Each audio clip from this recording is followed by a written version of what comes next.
এই বোকাশোকা ছেলেটা মাত্র কয়েকদিনের মধ্যেই কামিয়ে নেয় কয়েক হাজার কোটি টাকা। জানতে চাও কিভাবে? তাহলে বসে পড়ো আজকে ধুমধুমার কোরিয়ান মুভি মানির এক্সপ্লেনেশন দেখতে। আর এখানেই তুমি জানতে পারবে যে কিভাবে একজন সাধারণ শেয়ার ব্রোকার পুরো দেশের স্টক মার্কেট হ্যাক করে নিজের জীবন বদলে ফেলে। তো চলো একটা লাইক দিয়ে শুরু করি আজকের এক্সপ্লেনেশন। মুভির শুরুতেই আমরা সাউথ কোরিয়ার ইউডো আইল্যান্ডের দৃশ্য দেখতে পাই, যেখানে প্রায় প্রতিদিন 7 ট্রিলিয়ন টাকার হাত বদল হয়। এই আইল্যান্ডটাকে বলা হয় কোরিয়ার ইকোনমির একদম প্রধান কেন্দ্রবিন্দু। এখানকার মানুষগুলো মাউসের এক ক্লিকেই কোটি কোটি টাকা এদিক ওদিক করে ফেলে। আমাদের মুভির হিরো হিউন টাকা উপার্জনের এই বিশাল সাগরে অনেক বড় একটা স্বপ্ন নিয়ে আসে। হিউন খুব সাধারণ এবং দরিদ্র পরিবারের একটা ছেলে। তার বাবা পেশায় একজন সাধারণ চাষি। হিউন কিছুদিন আগে জানতে পারে যে তার বাবা হার্টের টিউমারে ভুগছে। তাই হিউনের বাবার চিকিৎসার জন্য খুব দ্রুতই অনেক টাকার প্রয়োজন ছিল। ফলে সে চায় অনেকগুলো টাকা ইনকাম করে নিজের পরিবারকে একটা ভালো জীবন দিতে। তবে হিউন খুব ভালো করে জানে এই শহরে টাকা ছাড়া মানুষের কোনো দাম নেই। এদিকে হিউন তার স্বপ্ন পূরণের জন্য ডিএম সিকিউরিটি কোম্পানিতে স্টক ব্রোকার হিসেবে কাজ শুরু করে। স্টক ব্রোকারদের কাজটা আসলে একদম রকেট সায়েন্স নয়। তাদের কাজ হচ্ছে বিভিন্ন বড় বড় ক্লায়েন্টের হয়ে নির্দিষ্ট শেয়ার কেনাবেচা করা, আর এই কেনাবেচার মাঝখান থেকে তারা একটা নির্দিষ্ট অঙ্কের কমিশন নিজেদের পকেটে ঢোকায়। কিন্তু হিউনের সবচেয়ে বড় সমস্যা হলো সে এই কাজের কিছুই ভালো করে বোঝে না। সে টানা 10 মাস কাজ করেও ক্লায়েন্টের থেকে একটা টাকা কমিশনও আদায় করতে পারেনি, যেখানে তার বাকি কলিগরা প্রায় প্রতিদিন লাখ লাখ টাকা কামাচ্ছে।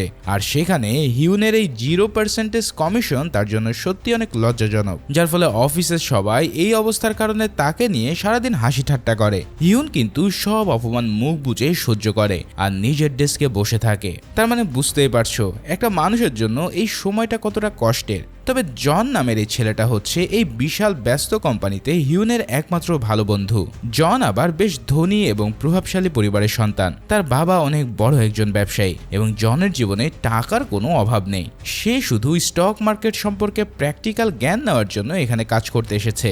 জন অনেক বড় লোক হওয়ায় তার লাইফ স্টাইলও বেশ বিলাসবহুল। কিন্তু হিউন আবার তার সুন্দরী কলিগ পার্ককে মনে মনে পছন্দ করে। হিউন পার্কের দিকে তাকালেই যেন নিজের সব না পাওয়ার কষ্ট ভুলে যায়। তবে হিউনের একদমই সাহস নেই পার্কের নিজের মনের কথা বলার, কেননা সে জানতো তার মতো একজন গরিব ব্রোকারকে পার্ক কখনোই পাত্তা দেবে না, যার ফলে সে দূর থেকেই নিজের মনকে সান্ত্বনা দিয়ে দেয়। এভাবে একদিন হিউন প্রতিদিনকার মতো নিজের অফিসের ডেস্কে বসে কাজ করছিল। সে মনে মনে একটা বড় ক্লায়েন্টের অর্ডারের আশায় বসে আছে। কিন্তু ঠিক তখনই তার কাছে একটা অপরিচিত ক্লায়েন্টের ফোন আসে। সেই ক্লায়েন্ট তাকে মাউলিন ইলেকট্রনিক্স কোম্পানির 20,000 শেয়ার বিক্রি করতে বলে, যার ফলে হিউন জীবনের প্রথম এত বড় অর্ডার পেয়ে আনন্দে পুরোই ঘাবড়ে যায়। সে নার্ভাস হয়ে তাড়াহুড়োর মাথায় শেয়ারগুলো সেল বা বিক্রি করার বদলে বাই করে ফেলে, যার ফলে এই ছোট্ট ভুলের কারণে কোম্পানির লস হয়ে যায় বিশাল পরিমাণের। আর এর জন্যই ক্লায়েন্ট ফোন করে হিউনকে ইচ্ছা মতো গালাগালি শুরু করে। তখন হিউন বুঝতে পারে যে সে কত বড় একটা সর্বনাশ করে ফেলেছে, তাই ভয়ে তার শরীর সম্পূর্ণ কাঁপতে শুরু করে। এদিকে কোম্পানির ম্যানেজার এই ঘটনা জানার পর তার উপর প্রচন্ড রেগে যায়। সে হিউনের এই বোকামির জন্য অফিসের সবার বোনাস ক্যান্সেল করে দেয়। এখন অফিসের সব কলিগরা বোনাস বাতিল হয়ে যাওয়ায় তার উপরে আরো বেশি ক্ষিপ্ত হয়ে ওঠে। সবাই তাকে মূর্খ ও গাধা বলে চরম অপমান করতে থাকে। এই সব কাণ্ডে হিউন প্রচন্ড অপমান বোধ করে এবং রাতের বেলায় রাস্তায় বসে সে একা মদ খেতে শুরু করে। সে ভাবতে থাকে যে তার জীবনে হয়তো আর কোনো আশাই অবশিষ্ট নেই। মোট কথায় হিউন বুঝতে পেরে গেছে যে এই শেয়ার মার্কেটের নিষ্ঠুর দুনিয়াতে সে একেবারেই অচল। ঠিক সেই মুহূর্তে মিন নামের এক সিনিয়র কলিগ হিউনের কাছে এসে বসে। এই মিন কিন্তু আবার তাদের কোম্পানির অন্যতম একজন টপ স্টক ব্রোকার।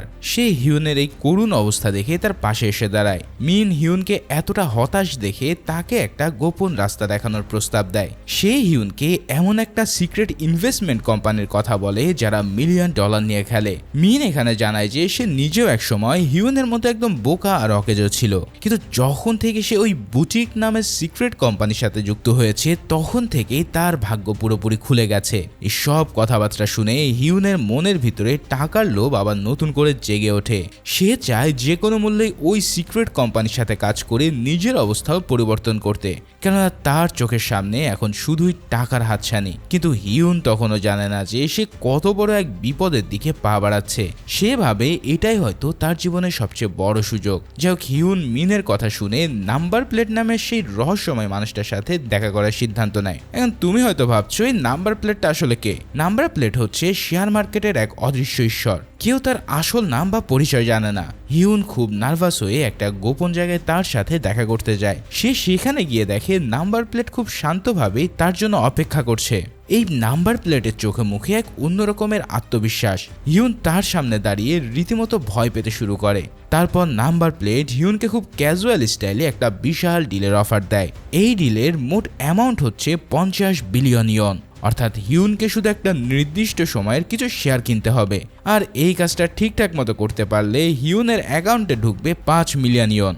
এই টাকার অঙ্কটা হিউনের বর্তমান বেতনের চেয়ে প্রায় 250 গুণ বেশি, যার ফলে এতগুলো টাকার কথা শুনে সে পুরোই চমকে ওঠে। চমকে ওঠাটাই স্বাভাবিক, কারণ এত টাকা সে জীবনেও দেখেনি। মোট কথা, এই একটা ডিল হিউনের পুরো জীবনটাকে বদলে দিতে পারে।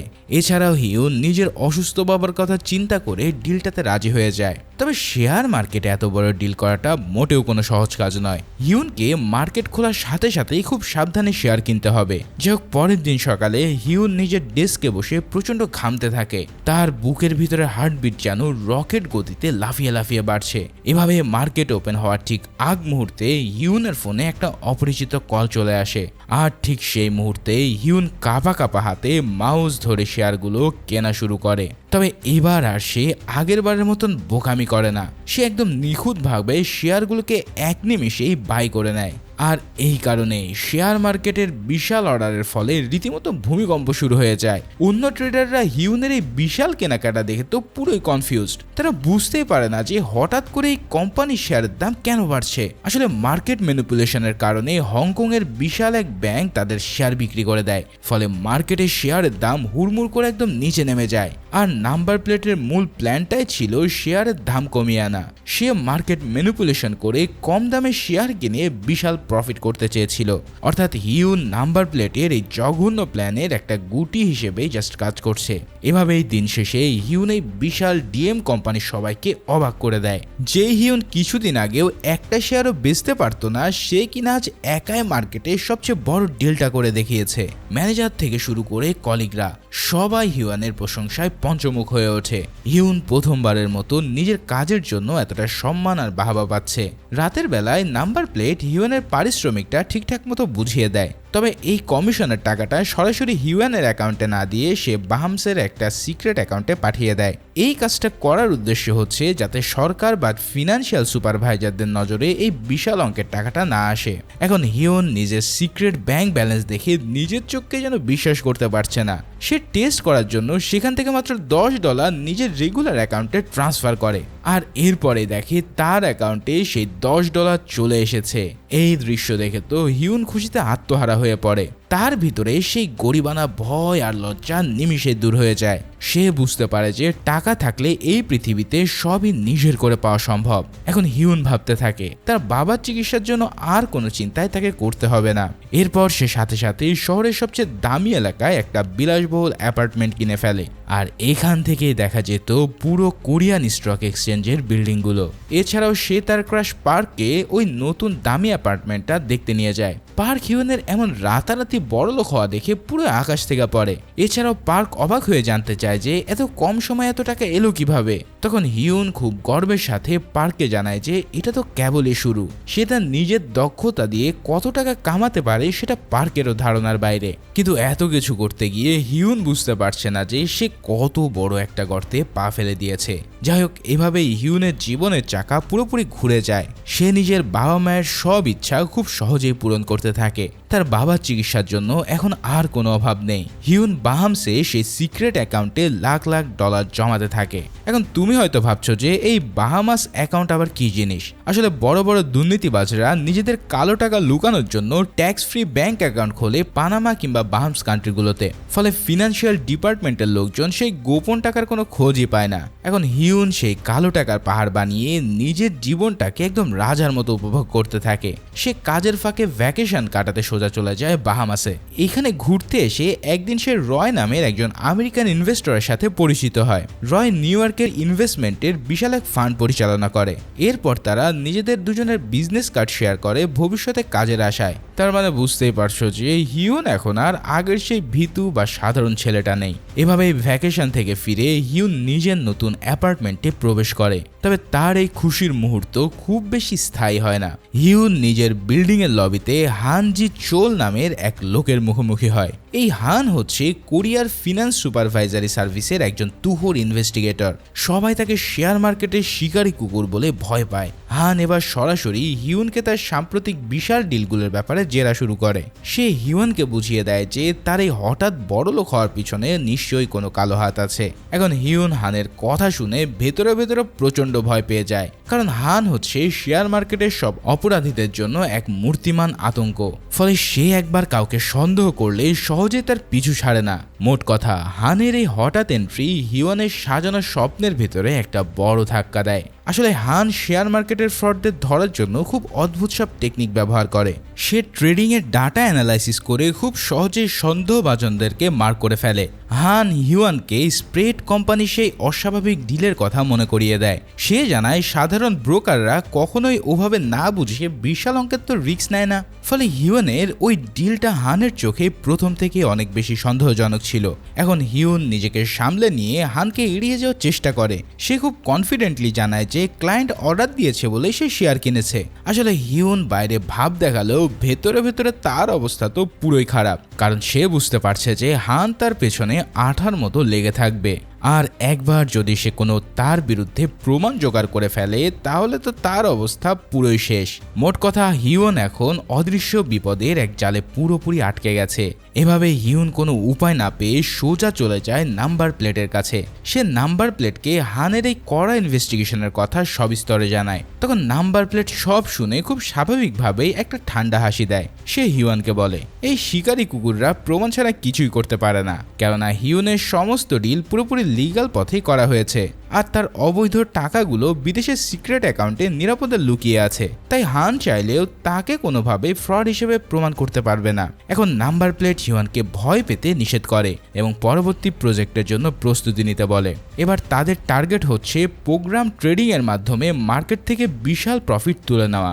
এটাই শুনে হিউন নিজের ভয়কে একপাশে সরিয়ে রেখে আবারও নাম্বার প্লেটের কথায় রাজি হয়ে যায়। এখন প্রোগ্রাম ট্রেডিং এর ব্যাপারটা শুনলে তোমার কাছে বেশ কঠিন মনে হতে পারে। এই ব্যাপারটা আসলে একটা অটোমেটেড সিস্টেম, যেখানে এক ক্লিকেই হাজার হাজার শেয়ার কেনা যায়। এই প্রোগ্রাম ট্রেডিং এর মাধ্যমে সাধারণ ট্রেডাররা কোনো কিছু ম্যানুয়ালি কেনার আগে তারা এই প্রোগ্রামিং এর মাধ্যমে সব শেয়ারগুলো নিজেরাই কিনে ফেলে। অর্থাৎ নাম্বার প্লেটের এই সিস্টেম ব্যবহার করেই অন্য কোম্পানিগুলোকে পথে বসানোর একটা মাস্টার প্ল্যান তৈরি করে। এখন হিউন নিজের কম্পিউটারে সেই স্পেশাল ট্রেডিং প্রোগ্রামটা খুব সাবধানে ইনস্টল করে নেয়। এছাড়াও তার সাথে আরো 4 জন ব্রোকার এই একই প্রোগ্রামের মাধ্যমে কাজ করতে থাকে। তারা সবাই মিলে এবার শেয়ার মার্কেটে একটা বড়সড় সাইক্লোন তৈরি করার অপেক্ষায় বসে থাকে। তবে ইতিমধ্যেই সেই পুলিশ অফিসার হান হিউনের অফিসের বাইরে তার উপরে কড়া নজরদারি শুরু করে দিয়েছে।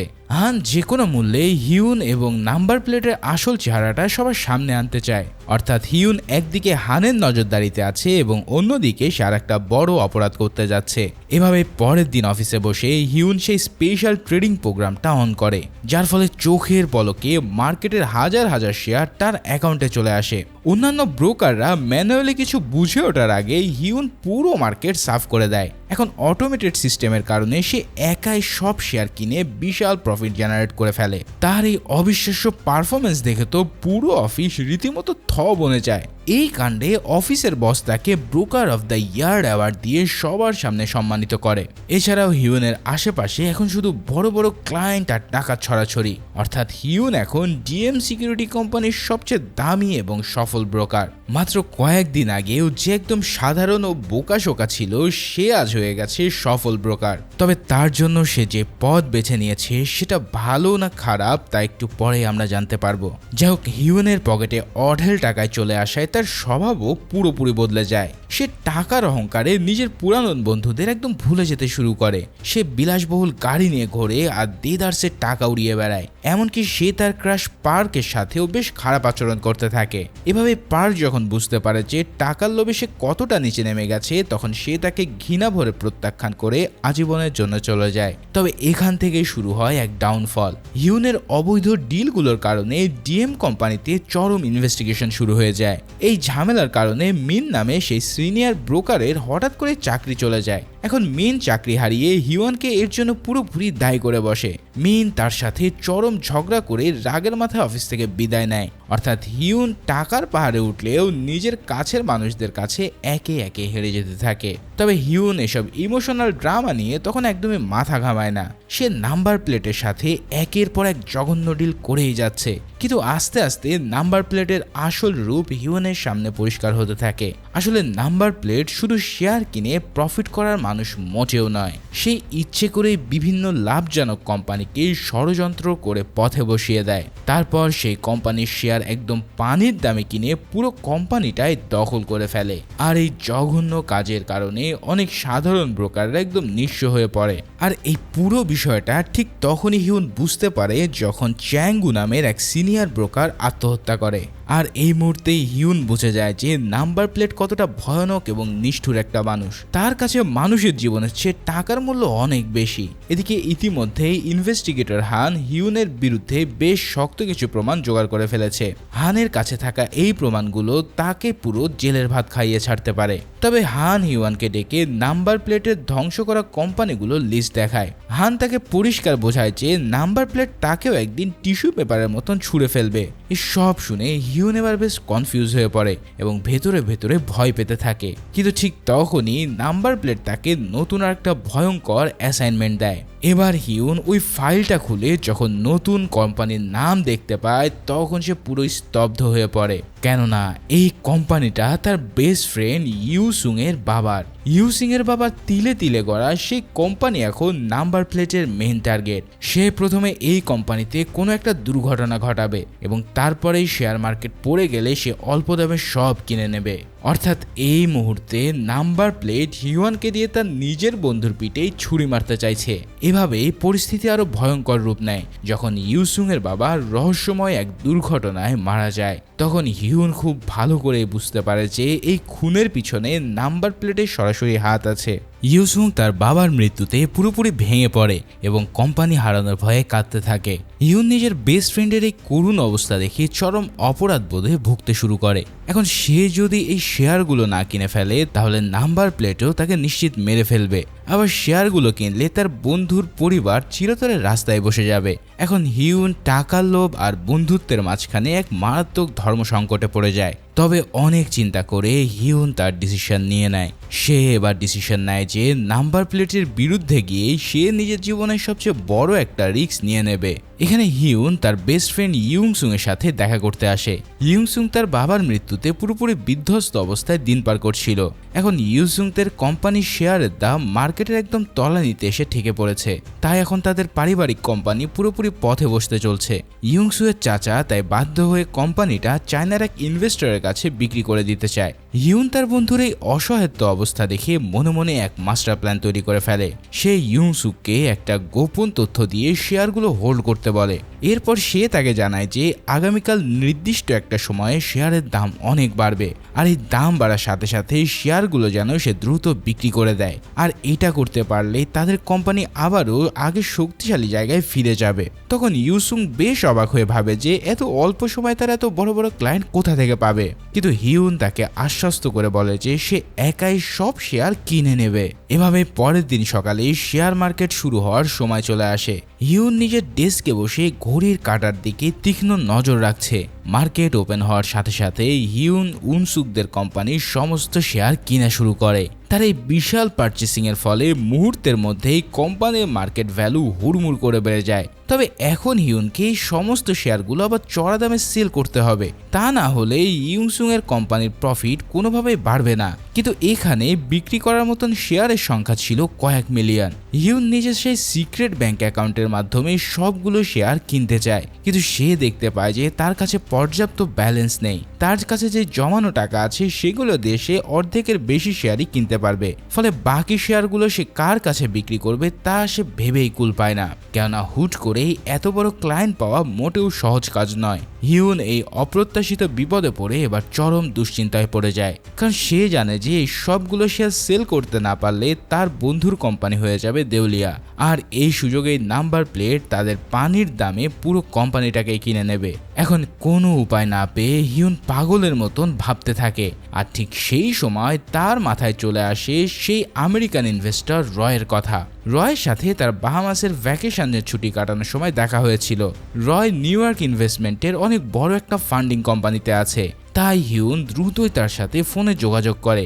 সে রয়কে ক্লায়েন্ট হিসেবে এই কোম্পানিতে দ্রুত ইনভেস্ট করার এক বিশাল প্রস্তাব দেয়। তবে রয় এই প্রস্তাবে সাথে সাথে রাজি হয়ে যায়, কেননা রয়ের প্রধান কাজই হচ্ছে লাভজনক জায়গায় ইনভেস্ট করা। এদিকে নাম্বার প্লেটের প্ল্যান ছিল মার্কেটে ফেক নিউজ ছড়িয়ে শেয়ারের দাম কমিয়ে আনা, আর যখন সবাই ভয়ে শেয়ার সেল করে দেবে তখনই সে সেগুলো কিনে নেবে। কিন্তু হিউন সেই ফেক প্যানিক সেলিং এর সময় একাই সব শেয়ার কিনে নেয়, যার ফলে মার্কেটে শেয়ারের ডিমান্ড প্রচন্ড গতিতে বেড়ে যায় আর দাম আর নিচে নামে না। এভাবে রয় যখন তার আমেরিকান ফান্ড নিয়ে মার্কেটে ঢোকে তখন তো পুরো গেম প্ল্যানই চেঞ্জ হয়ে যায়। শেয়ারের দাম এমনভাবে বাড়ে যেন নাম্বার প্লেট বাধ্য হয় হার মানতে। শেয়ার মার্কেটের এই পুরো প্রসেসটাকে বলা হয় শর্ট স্কুইজ। মোট কথা, হিউন নাম্বার প্লেটের নিজের অস্ত্র দিয়েই তাকে চরমভাবে ঘায়েল করে। এরপর রয় এবং হিউন দুজনে মিলে তাদের সমস্ত শেয়ার কিনে নেয়। এতে করে ইউসুং এর কোম্পানির শেয়ারের দাম রকেট গতিতে বাড়তে থাকে। ফলে ইউসুং এর কোম্পানি আগের চাইতে আরো দ্বিগুণ লাভ করে বসে। তাদের কোম্পানি চলে আসে এক শক্তিশালী পজিশনে। তবে ইউসুং এর কোম্পানিকে বাঁচাতে গিয়ে ইউয়ানের সমস্ত জমানো টাকা শেষ করে ফেলে। বলতে গেলে হিউন এখন একদম নিঃস্ব। আসলে সব কিছুর পিছনে কারণ ছিল তার অপরাধকে শুধরে নেওয়ার। হিউন চাইছিল তার সকল অপরাধ শুধরে নিতে, তাই সে নিজের জমানো সব টাকা দিয়েই তার বন্ধুকে বাঁচিয়ে নিজের কিছুটা পাপ মোচন করতে চেয়েছিল, এবং এই কাজে সে ভালোভাবে শুধরেও নিয়েছে। তার ব্যাংক ব্যালেন্স এখন জিরো হলেও মনের মধ্যে এক অদ্ভুত শান্তি কাজ করছে। তবে হিউনের এই মাস্টার প্ল্যানের কারণে নাম্বার প্লেটের বিশাল বড় ক্ষতি হয়ে যায়। ইউসুংদের কোম্পানি দখল করে নেওয়ার স্বপ্ন তার চিরতরে শেষ হয়ে পড়ে। এই একটা ডিল হাতছাড়া হয়ে যাওয়ার কারণে তার প্রায় 30 বিলিয়ন ওন লস হয়, যার ফলে হিউনের এই চরম বেইমানির কারণে সে একদম রাগে ফেটে পড়ে। মুহূর্তে সে ফোন করে হিউনকে তার সাথে দেখা করতে বলে, আর হিউনও খুব ভালোভাবে জানতো যে নাম্বার প্লেট এখন তাকে আর ছেড়ে দেবে না। এবার সে একটা সাবওয়ে স্টেশনে গিয়ে নাম্বার প্লেটের সাথে দেখা করার প্রস্তুতি নেয়। তবে এখানে আমরা লক্ষ্য করি যে হিউনের চোখে মুখে এখন আর কোনো ভয়ের ছাপ নেই। সে নিজের সব ভয়কে জয় করে একদম খালি হাতে মৃত্যুর মুখোমুখি হতে যাচ্ছে। অর্থাৎ হিউন এখন এমন এক খেলায় নেমেছে যেখানে তার হারানোর আর কিছুই নেই। এভাবে হিউন স্টেশনে গিয়ে নাম্বার প্লেটের সামনে দাঁড়ায়। নাম্বার প্লেট তার এই সাহসিকতায় কিছুটা অবাক হয়। এরপর সে তার এই বিশাল ক্ষতির জন্য তার কাছে কৈফিয়ত চেয়ে বসে। তবে হিউন একদম শান্ত গলায় বলে, আমি দুঃখিত, আমার বন্ধুর কোম্পানিকে ধ্বংস করতে আমি দিতে পারিনি। এই কথা শুনে নাম্বার প্লেট রাগে ফুঁসতে থাকে। সে বলে, তুমি জানো এই বেইমানের সাজা কি? তোমার পরিণতিও পার্ক আর মিনের মতোই হবে। এই বলে সে তার দিকে তেড়ে আসে এবং তার পোশাক চেক করতে শুরু করে। ঠিক তখনই সে হিউনের কোটের ভিতরে লুকানো একটা মাইক্রোফোন খুঁজে পায়। আসলে হিউন খুব সুকৌশলে পুরো কথোপকথনটা রেকর্ড করে রেখেছিল, যাতে পুলিশের কাছে সমস্ত প্রমাণ থাকে। তার এই মাইক্রোফোনের মাধ্যমে হান জিচোল এবং ক্রাইম ডিপার্টমেন্টের লোকজনরা সব শুনছিল, যার ফলে হান সাথে সাথে তার টিম নিয়ে স্টেশনে উপস্থিত হয়। পুরো স্টেশনকে ঘিরে ফেলায় নাম্বার প্লেটের পালানোর আর কোনো রাস্তা থাকে না। পুলিশ নাম্বার প্লেটকে গ্রেফতার করে নেয় এবং তার এই পুরো অপরাধের সাম্রাজ্যকে ভেঙে গুঁড়ো গুঁড়ো করে ফেলে। কিন্তু প্রশ্ন হচ্ছে, হিউন কি নিজেকে এখন বাঁচাতে পারবে? না, হিউন ইতিমধ্যেই জানে যে সে যতই পুলিশকে সাহায্য করুক না কেন, দিন শেষে সে একজন অপরাধী। তাই সে সবার চোখকে ফাঁকি দিয়ে চায়নায় যাওয়ার একটা ট্রেনে উঠে পড়ে। এই দৃশ্য দেখে হান তাকে ফোনে বলে, তুমি আমাদের সবচেয়ে বড় সাক্ষী, তোমার কোনো ভয় নেই। কিন্তু হিউন একটা রহস্যময় হাসি দিয়ে বলে, আমি কাউকেই বিশ্বাস করি না, কেননা সাক্ষী থেকে দোষী হতে বেশি সময় লাগে না। এই বলে সে ফোনটা কেটে দেয় এবং চলন্ত ট্রেন থেকে দ্রুত গা ঢাকা দিয়ে ফেলে। তার এই রহস্যময় হাসি বলে দেয় হয়তো এখন থেকে সে খুব চতুরভাবে পালিয়ে যাচ্ছে। হয়তো এমন হতে পারে সে তার গোপন বাহামসের অ্যাকাউন্টের কিছু টাকা আগে সরিয়ে রেখেছিল। অর্থাৎ হিউন নিজের বুদ্ধিতে পুরো সিস্টেমকে বুড়ো আঙ্গুল দেখিয়ে নিজেকে নিরাপদ করে ফেলে, কেননা সে এখন আর সে সাধারণ ব্রোকার নেই, বরং সে হয়ে উঠেছে শেয়ার মার্কেটের অনেক বড় মাপের প্লেয়ার। এভাবে কিছুদিন পর হিউন একটা ট্রেনের জানলা দিয়ে বাইরের দিকে তাকিয়েছিল। তার সামনে সে একটা ছোটখাটো স্টক ব্রোকারকে দেখতে পায়, যাকে দেখেই মনে হচ্ছিল সেও একদম ঠিক হিউয়ানের মতোই। তাকে দেখেই হিউয়ান বুঝতে পারে এই ব্যক্তিটাও খুব নার্ভাস হয়ে কাজ করছে। আর তাকে দেখে হিউন এবার একটা রহস্যজনক হাসি দেয়। আর এই হাসি দেখে আমরা বুঝতে পারি যে হিউন এখন আসলে মাস্টার হয়ে গেছে। সে হয়তো ঠিক করে ফেলেছে সে নিজে নাম্বার প্লেটে জায়গা নেবে আর পুরো দেশের শেয়ার মার্কেটকে নিয়ন্ত্রণ করবে। ঠিক এমনই একটা সিনের মধ্যে দিয়ে এই অসাধারণ মুভিটাও এখানেই